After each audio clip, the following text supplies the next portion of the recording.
Donc, comme Antoine a promis tout à l'heure, je vais vous parler des cartes d'Ali Multimer. Alors, on va situer d'Ali Multimer. David Multimer est australien. Alors, il faut savoir qu'en Australie, il y a une grande communauté d'utilisateurs d'Apple, Australie et Nouvelle-Zélande. Ils ont aussi leur fête annuelle, qui est la Vosfest.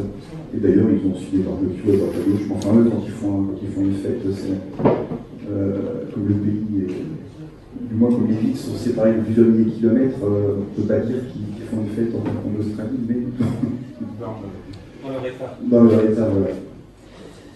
Donc, voilà les cartes disponibles ou à peu près disponibles actuellement. La dernière là est en développement. Donc historiquement, David a sorti la Saturn 128 Reboot. Donc la Saturn 128 Reboot, c'est le clone de cette carte. Enfin, cette carte est déjà le clone de la Saturn. Ça c'est déjà un clone de Saturn, mais un clone fidèle, c'est-à-dire composant par composant. Et ensuite, lui, il en a fait ça, voilà. Alors, les cartes que vous avez achetées, alors les LED, ça signifie pas grand-chose, il prend un peu ce qu'il a sous la main. Donc il y a la mémoire vive et puis la logique à côté. Voilà, ça c'est la première carte qu'il a faite. Alors pour la petite histoire, je vous montre la première Saturn, c'est une 32K. En fait, c'était tout simplement une carte langage. Vous pouviez passer avec le petit switch là d'un banc à l'autre. Voilà. Cette carte, donc, est-ce que je vais dire la 128 Reboot? Ah oui, non, avant ça, excusez-moi, j'ai sauté. Avant ça, je voulais vous parler de l'évolution de ces développements. En fait, les développements ont pris une autre dimension à partir du moment où il a rencontré Mark V. Mark V. Donc Mark V, c'est un ancien du FUC. C'est un ancien du FUC qui, depuis la rentrée 2018, donc après mon retour de la Belle de Festival de 2018, je l'ai motivé pour se racheter un Apple II. Donc je lui ai trouvé sur le bon coin un Apple II et un Apple II GS. Du coup, il s'est remis à bricoler. Et petit à petit, il a commencé il s'est intéressé à ce qui se faisait sur le marché, donc il a contacté David. Et puis ils se sont entendus, et puis c'est devenu le développeur de David Multimer. Parce que David Multimer, lui, il a des compétences pour l'électronique. Et il reproduit une carte il utilise KiCad. Mais par contre, il avait moins de compétences au niveau développement. Alors il avait un copain australien qui lui promettait de faire des trucs, mais ça n'avançait pas. Et donc, Pascal, lui, qui est très motivé et très doué pour le développement assembleur, voilà, c'est lui, on bossait avec lui. Donc à partir de ce moment-là, les deux premières cartes que David inventait tout seul, c'était la Multiroy et la Saturn 128. À partir de ce moment-là, il a développé le soft de la Quick Loader Reboot et le soft de la RTC 2019. Et là, actuellement, il est en train de travailler sur la U8. Alors, la U8, normalement, j'aurais dû avoir un exemplaire, mais il n'a pas reçu les nouveaux prototypes. Et donc, il ne m'a pas envoyé. J'aurais pu le montrer à peu près comment ça marche. Voilà. Ça fait quoi, une U-Boot? Alors, je vais en parler plus tard, mais ça permet de mettre des images disque bloc ou des images disque SmartPort sur une clé USB FAT32 et de démarrer dessus, de choisir. Enfin, je ne sais pas exactement comment ça se présente. Il voulait aussi faire il n'avait pas beaucoup de temps, il voulait faire une petite vidéo. Il l'a pas fait. Voilà. Il est occupé, il a une petite fille et qui lui prend beaucoup de temps. Donc quand il bricole, c'est quand il dort. crois qu'on ne tourne pas souvent. Voilà. Donc, voilà, donc j'ai un peu anticipé sur la Saturn 128. Donc voilà la Saturn 128 d'origine avec les mémoires en céramique, c'est ça? Ceux qui se connaissent. Donc, alors il y a un truc que je ne savais pas, c'est que cette carte remplace la carte langage sur un 2 Plus. C'est-à-dire que vous, il n'y a pas la nappe qui va se piquer sur un support hors mémoire de 2 Plus, mais si vous l'insérez, ce qui se passe, c'est qu'en fait, il y a ces scales qui deviennent des scales de la carte langage, et il reste 116 pour les utilitaires qui en ont besoin. Donc à l'époque, alors moi, dès le départ, quand j'ai eu mon Apple II, j'avais un vieux disque, donc je ne me suis jamais posé la question de sortir et rentrer les disquettes.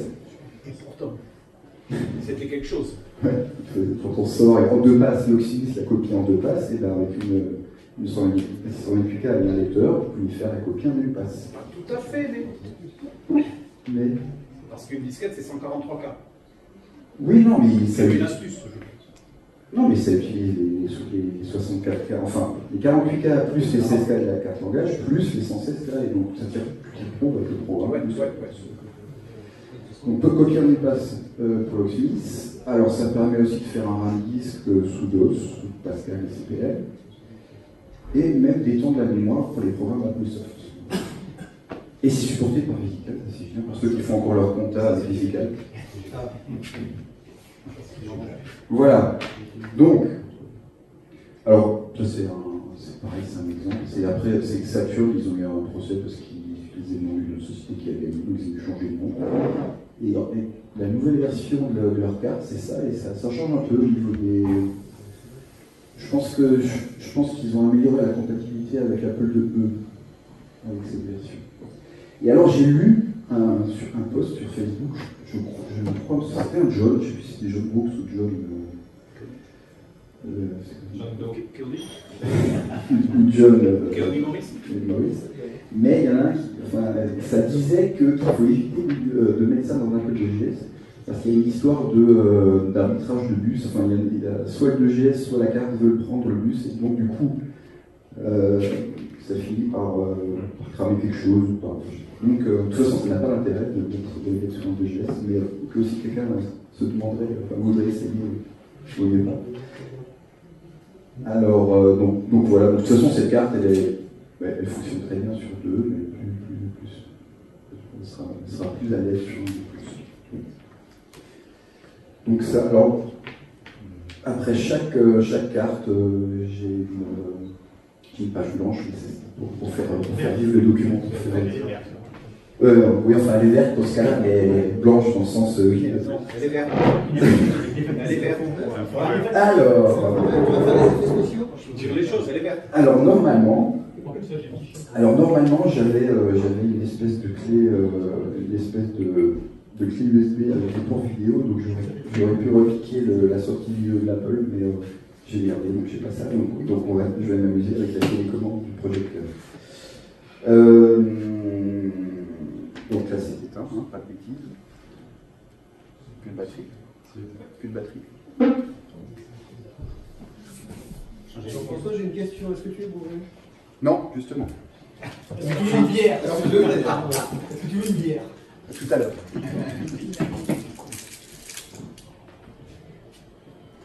Stressé. Oui, normal.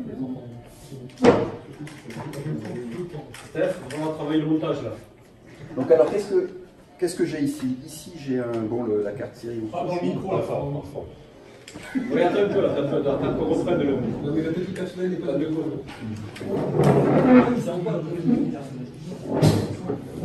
Merci.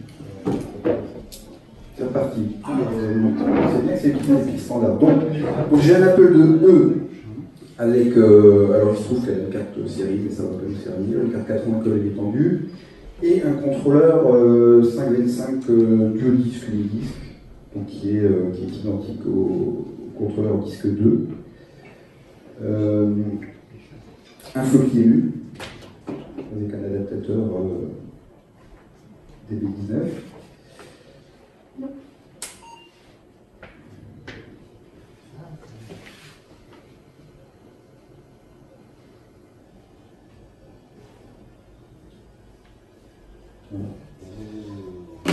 Donc, quand on va, on parle de la machine, quand on va dans la multi, voilà.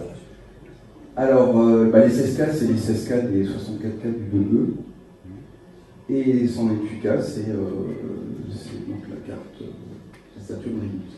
Alors, si on la met en slot 0 là sur un de plus, on aura toujours 16K en 0, et je crois qu'on aura 100. Qu'est-ce que j'avais mis dans le slide?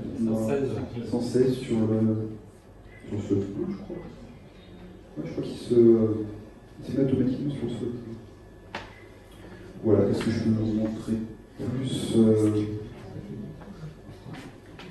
Une copie d'Office. Une copie d'Office, ouais, sauf que. Ouais, t'as pas de drive. Non, pas besoin, tu fais 1-0. On va faire ça. Oui, avec une vérif. Une simple lecture. 1-0.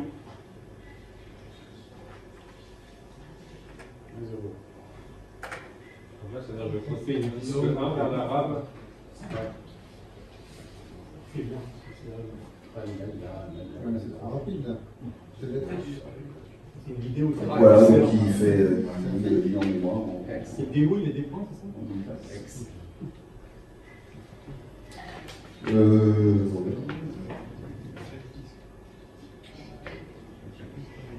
Ouais, c'est tout. On va replacer sur le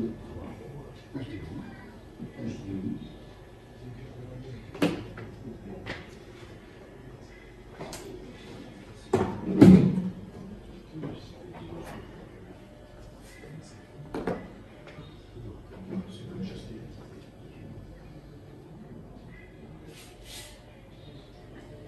Voilà.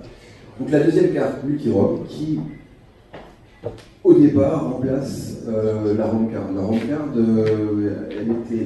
elle permettait, quand on avait un Apple II avec l'Integer, qu'on voulait toujours utiliser l'Integer parce que les Apple II ont évolué vers LP+, en changeant les ROM pour l'Apple II. Donc ça permettait de switcher avec le petit contacteur là, du Basic Integer à l'Applesoft. Donc l'Integer, en fait, c'est les trois là du milieu. Celui-là était vide, ça c'était le moniteur qui pouvait être remplacé par la ROM AutoStart. Et là, on avait un chip optionnel qui était le programme RZ, donc des extensions de commandes pour le basic. Bien ça. Bien ça. Et je regarde les voilà, alors il y a une particularité pour. C'est la même boîte, tu m'avais dit, qui avait fait l'Office, qui à l'origine était l'auteur de Inspector Watson. Donc c'était des Inspector et Watson, c'était des programmes, mais qu'on pouvait aussi acheter en ROM. Et c'est des ROM qui trouvaient leur place sur les machines en Integer. Le premier c'était Inspector qu'on mettait sur ce support.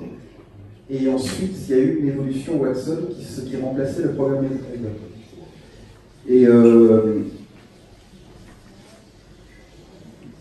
attendez, donc là, on va repasser.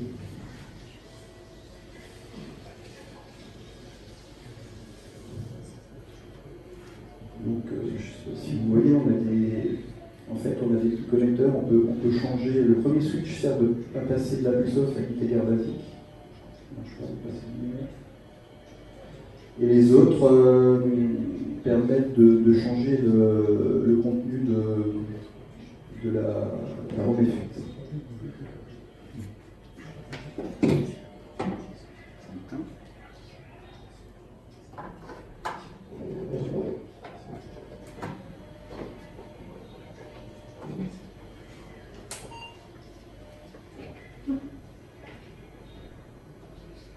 Ces ROM, elles sont copyrightées en principe. Oui. Comment a-t-il pu les reproduire? Avec un programmateur d'écran. Hein?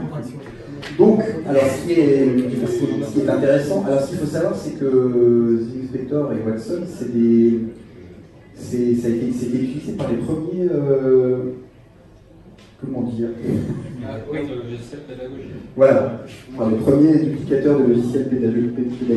Les préservateurs du patrimoine. Voilà, et c'est encore utilisé, a priori, aujourd'hui par certaines personnes, peut-être pas formées, je sais pas.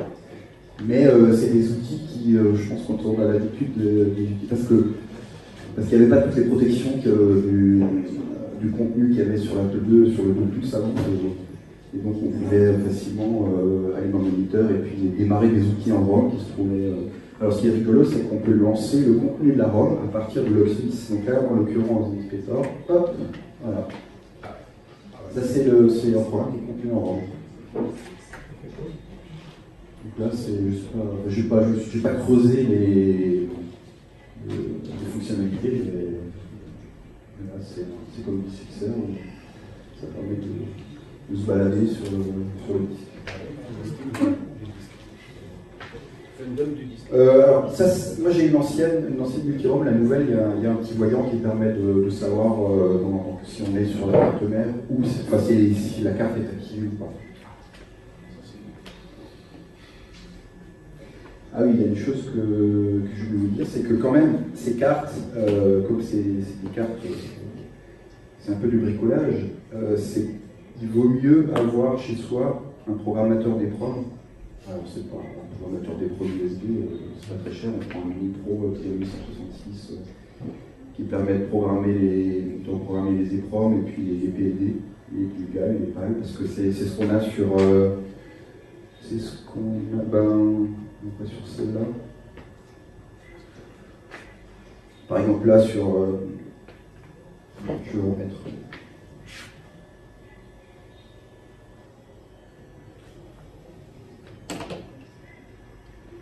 C'est-à-dire qu'il peut très bien trouver des bugs a posteriori et puis il y aura une nécessité de reprogrammer l'un ou l'autre des composants de la carte. Donc j'ai des problèmes avec le câble.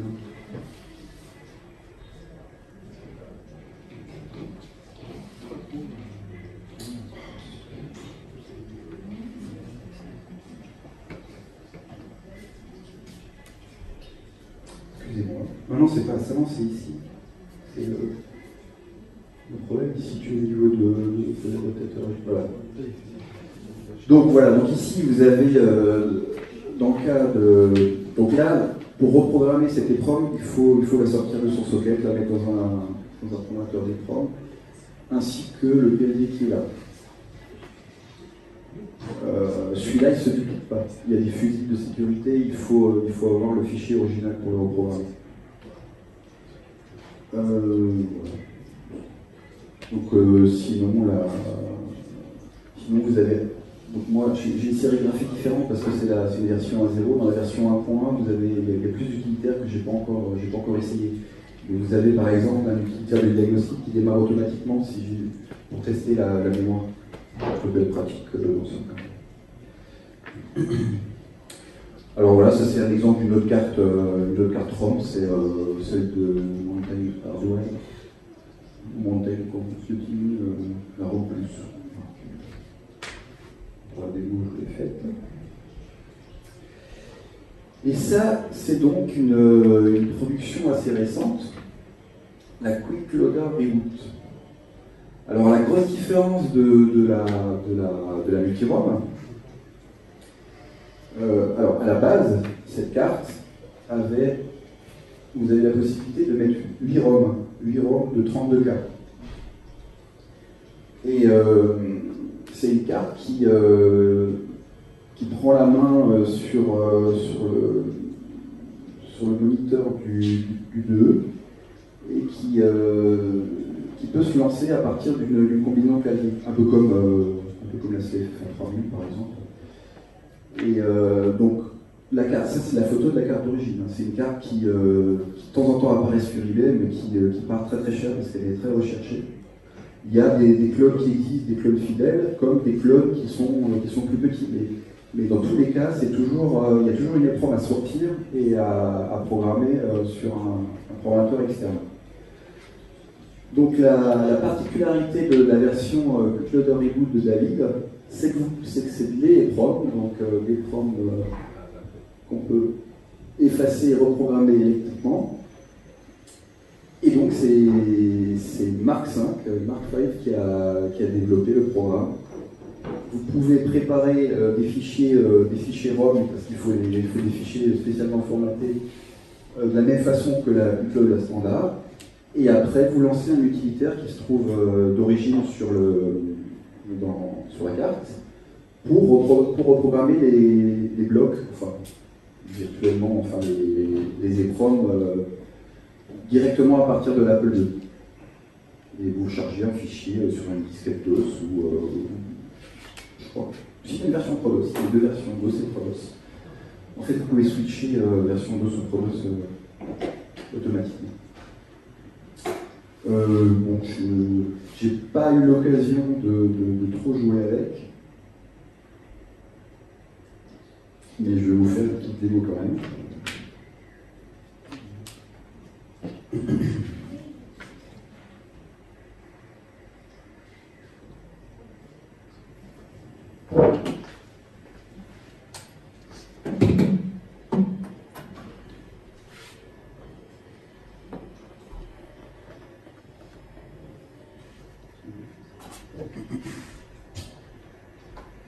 Qu'est-ce qu'ils connaissaient la Cloud? Moi, Une version clone. Alors, voilà, la carte, quand elle est installée dans l'Apple II, elle fait ce petit bruit. Et pour la lancer, il faut faire un CTRL-Q, je vais lâcher le micro. CTRL-Q reset.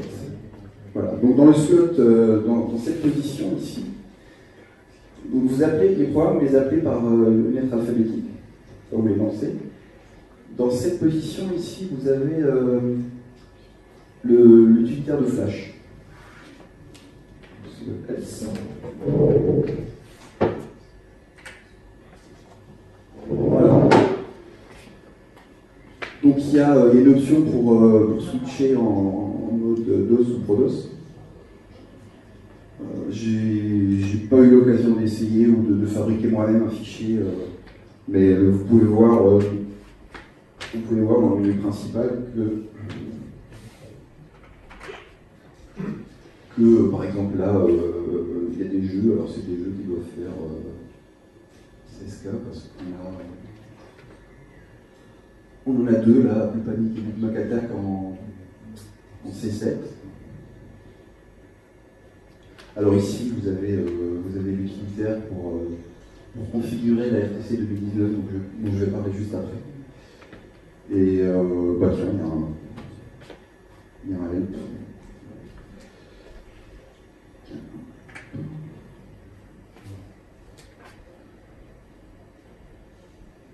Je ne peux pas vous en dire plus.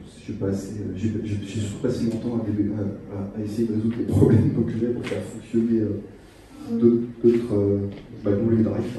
tu peux lancer un jeu quand même? Ouais. Lequel? Le patron au hasard. Même pas trop. F.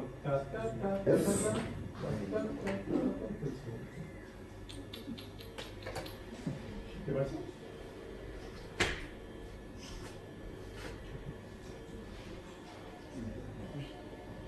Il y a un autre démo là. Des keyboards, ouais, space, tout ça.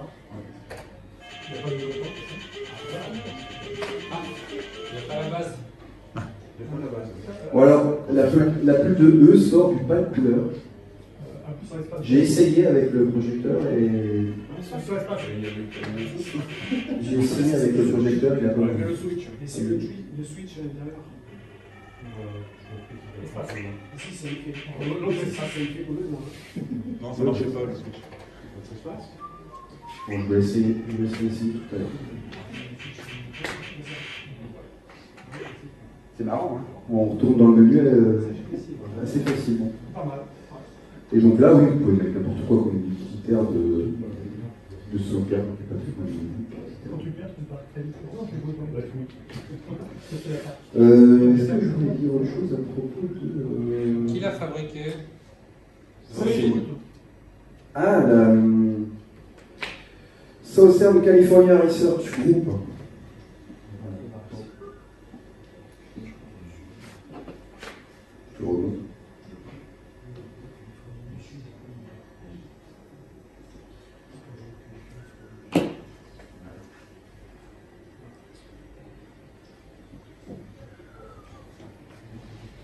Mais il y a du mal pour récupérer. C'est vraiment...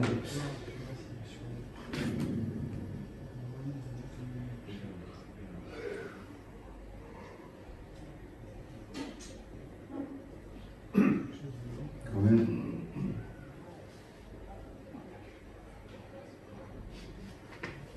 Voilà. Je le remets. Voilà. Combien il coûte? La sienne, 50. 50 euros. Alors, il faut savoir que si vous commandez directement à David, déjà pour communiquer avec lui, il faut passer sur Facebook par Messenger. Et qu'ensuite, il va être payé exclusivement par Western Union. Parce qu'il a eu des soucis avec PayPal et il a eu des gens qui ont refusé, enfin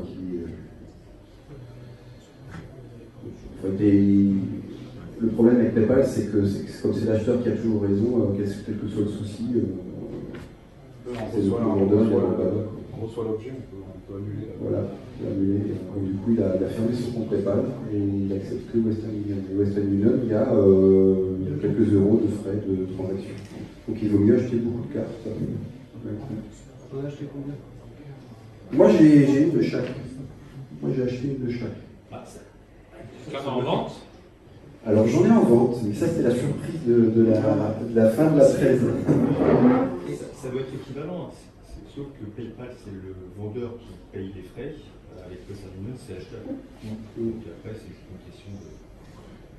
Il n'y a pas de promotion. Oui, mais lui il n'a pas changé les prix quand il est passé de PayPal à Western Union, il n'a pas changé les prix. Plus cher au client. Ouais. Il envisage de faire un peu une carte limoine, parce que là, tu as tous les slots qui sont vendables. Pas à ma connaissance. Il est plutôt parti dans d'autres projets. En tout cas, là, la U-Boot au niveau hard, elle est plutôt prête. Là, il ne reste plus qu'à Mark V de finaliser le soft. Mais c'est en bonne voie.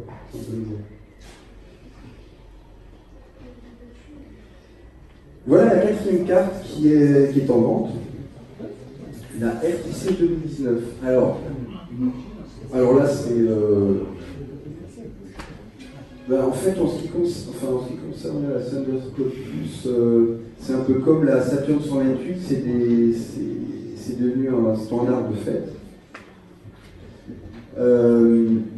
Donc, il a fait au départ, il avait prévu de faire une carte qui pouvait émuler d'une part l'Apple Clock et d'autre part la Time Master.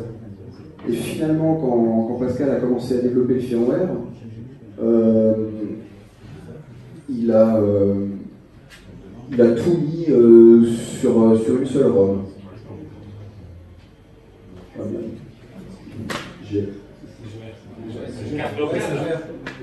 Elle gère cette carte.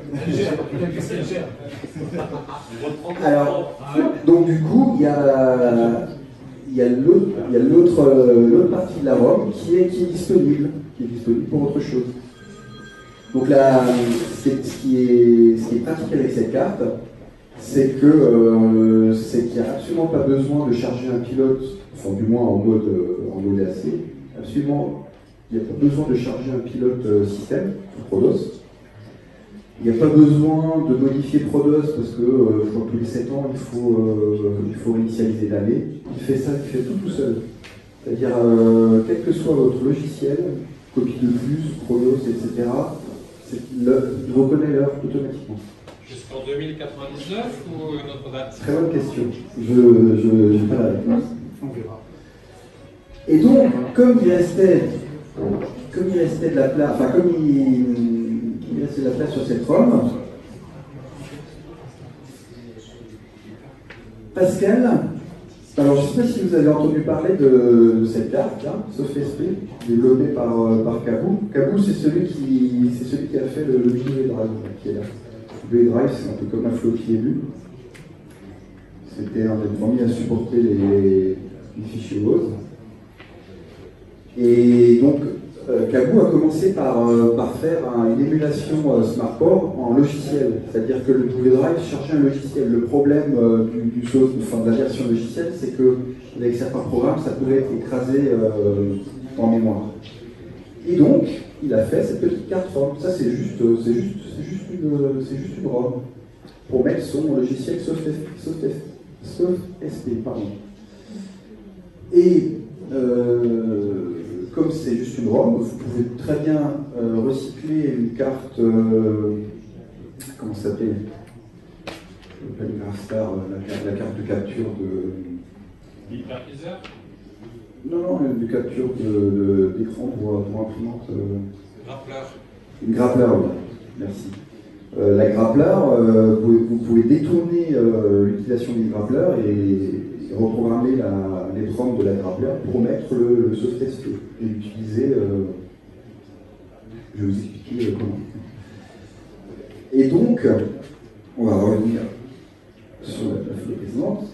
Si vous mettez le cavalier dans la deuxième position, vous passez donc en firmware SoftSP. L'horloge est toujours utilisable, mais avec un pilote. Donc avec un pilote dans le système. Et vous pouvez, avec cette super ROM SoftSP, vous pouvez, avec un contrôleur des disquettes standard, émuler une carte Lyron. Donc, alors, vous pouvez booter sur un mini-disque, mais il ne faut pas le brancher directement, il faut un adaptateur spécial. Alors, il y a une démo sur le web avec un mini-disque. Mais surtout, avec le WDrive ou le floppy ému, vous pouvez démarrer des images de 32 mégas SmartPort. Et je vais vous montrer tout de suite comment ça marche. Ah, est-ce que j'ai tout dit? Ah oui, la particularité, c'est que ça a été codé à la main, a priori, d'après Pascal. Donc il faut absolument que le contrôleur disque 2 ou disque soit en slot 6 et la carte RPC en slot 5, puisque en général on mettait la carte Lyron en slot 5. Voilà. Merci.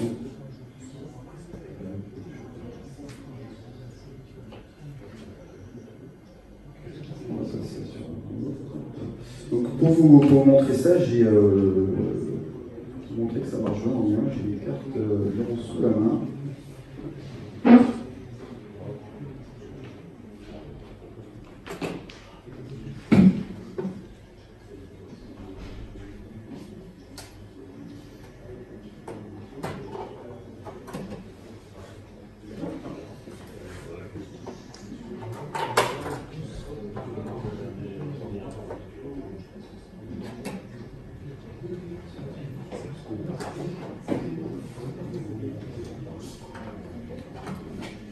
Alors là, j'ai des soucis avec le WDrive pour charger des gros fichiers donc de 32 mégas.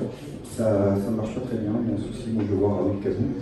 Donc je vais faire la démo avec le floppy ému. Alors du coup, avec le floppy ému, ce qui est quand même dommage, c'est que pour changer de mode, il faille éteindre et rallumer. Et ça c'est la première chose qui est gênante. Et la deuxième chose, c'est qu'on ne peut avoir qu'une image SmartPort. Contrairement au WDrive, où d'office on peut choisir soit une image disquette, soit une image SmartPort. Parmi plusieurs images SmartPort et démarrer dessus. Je vais quand même sortir la quick loader.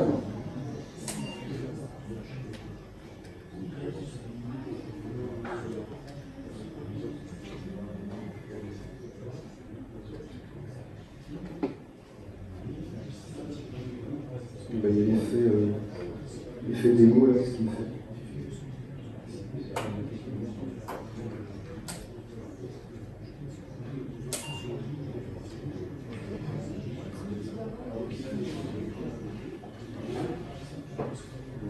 Qu'est-ce que c'est que j'ai vu ça pour checking reset?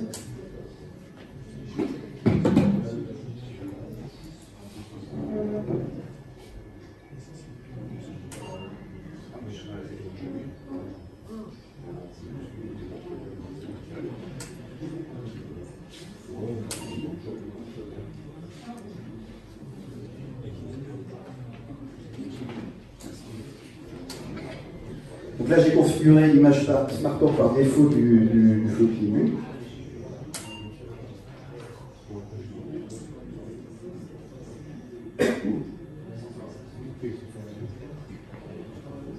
Et donc, en l'occurrence, c'est la fameuse image dont a parlé tout à l'heure Antoine, de ForAM, qui contient, alors ça contient, c'est assez curieux, ça contient 152 jeux sur cet Apple II de PAL, et visiblement il fait une reconnaissance de matériel, et sur un Apple II LTC ou une autre machine ou un émulateur, il y a 200 jeux, on ne sait pas pourquoi. Voilà, donc là on est sur la carte Lion, ça démarre bien l'image 32 mégas de SmartPort, jusqu'ici tout est normal.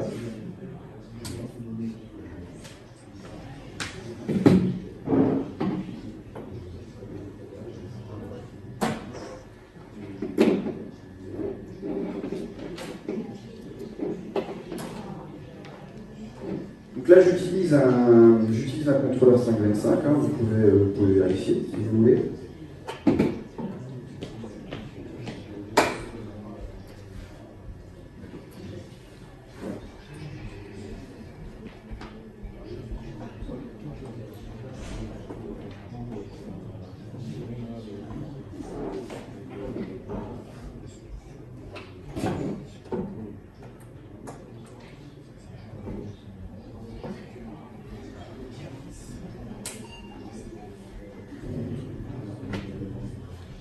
Voilà, donc là il ne se passe rien, il affiche Apple II, il essaye de démarrer sur le contrôleur 525.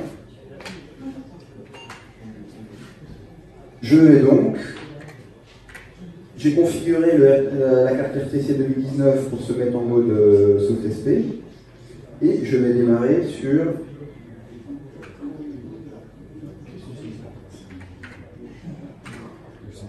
le 5 où il y a la carte RTC 2019. Ça marche.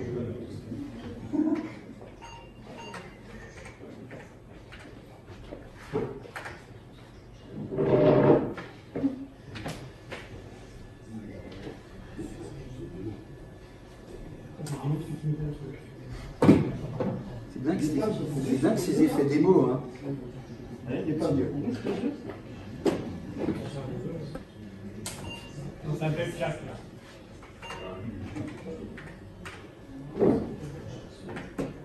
Voilà. Alors je sais pas, il doit y avoir un. Voilà. Voilà, donc ça fonctionne. Vous pouvez les réessayer tout à l'heure, hein, si vous voulez. Mais c'est quoi? C'est la carte RTC? Ouais. C'est la carte RTC, c'est celle que tu disais que pour toi elle ne fonctionnait pas parce qu'en fait le cavalier, tu n'avais pas l'heure parce que le cavalier était en mode sauf SP. Donc tu m'as installé ça dessus? Oui. Content? Voilà. Voilà pour la. Voilà, c'est.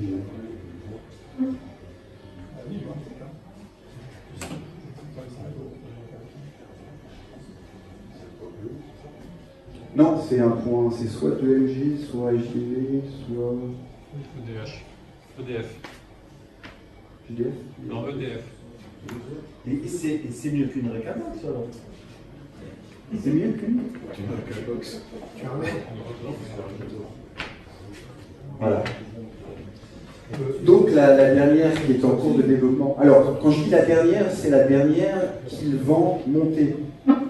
Parce que depuis, il est super productif, il fait d'autres trucs. Parce que. Donc là, il y a deux prototypes.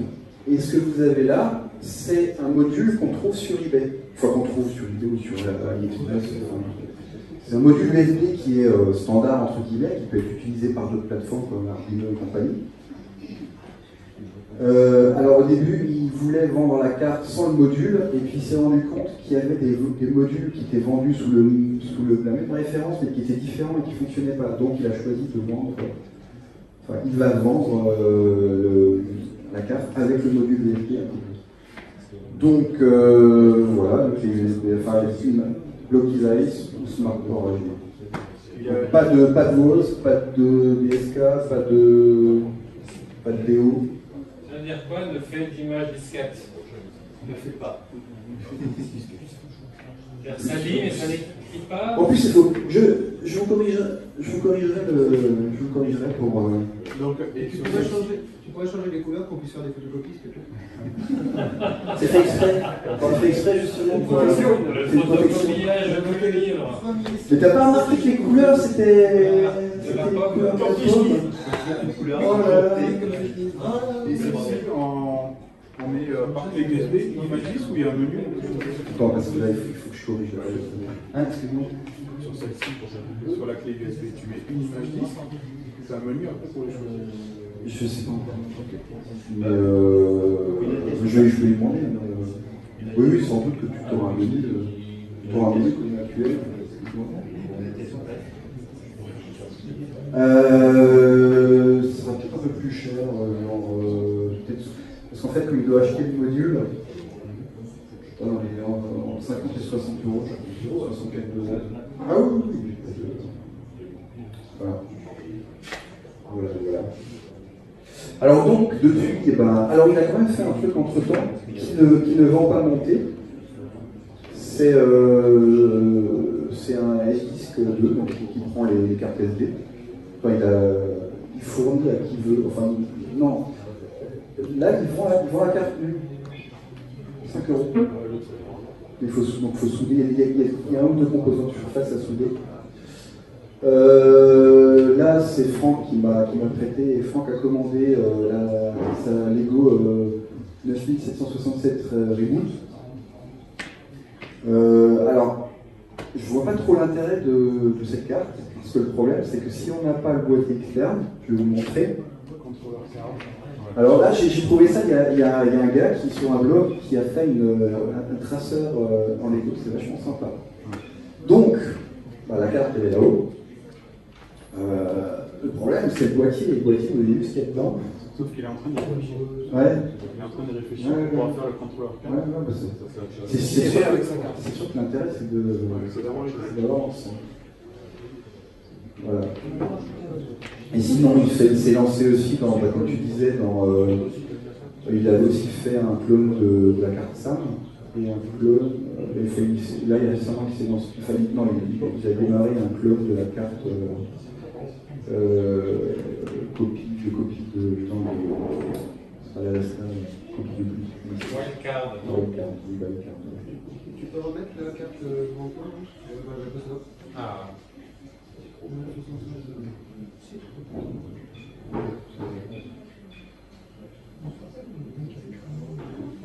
Voilà, et puis là, j'ai mis quelques liens à la fin. Alors ça, c'est le site de Mark V. Vous allez trouver le pilote de l'image disque du pilote de la RTC 2019. Donc, beaucoup d'images par rapport sur ce site. Et puis bon, les liens standards, là, vous avez la documentation d'origine de la culture. Et voilà. Donc, comme avait demandé Antoine tout à l'heure, j'ai quelques cartes à vendre. Enfin, j'ai proposé à David à la fin de lui présenter ses cartes, et à la fin de la présentation, je me suis dit que c'était mieux d'avoir quelques cartes au cas où si certains d'entre vous seraient super intéressés. Mais je sais pas. Je suis désolé. Donc j'ai 2 cartes de chaque. Non, c'est la mienne que moi, je vais en recommander, mais c'est la mienne que je t'ai vendue. Les deux? Oui, les deux, c'est les miennes. Voilà. J'ai 3 plaques de la SDisk 2, 5 euros. Et puis bon, il y a La multi-ROM, donc que je ne me trompe pas dans les prix. La Quick Loader, elle est à 50. La RTC 2019, elle est à 40. La multi-ROM à 45. Et la Saturn 128 à 35. D'accord, ça marche. Voilà, bah j'en ai fini avec vous.